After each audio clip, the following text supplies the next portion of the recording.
At the state capitol, nearly every city in Louisiana wants state leaders to pay for new infrastructure projects, and one of those is the city of Central, saying that it needs help paying for flood prevention.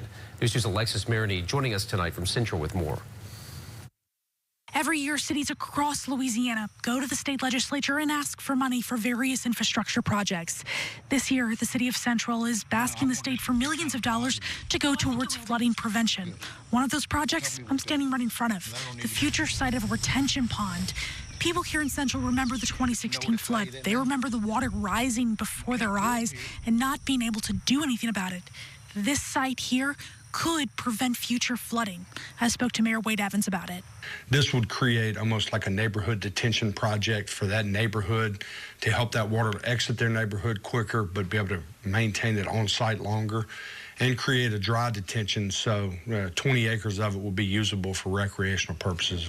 Tonight at 6, we'll hear more from residents who live in this area who tell me why retention ponds like this one could be so important to saving their homes in the future.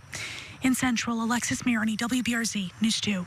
We will have that report tonight at 10. Mayor Evans says if the state approves the projects, it will take about 2 years to complete that work.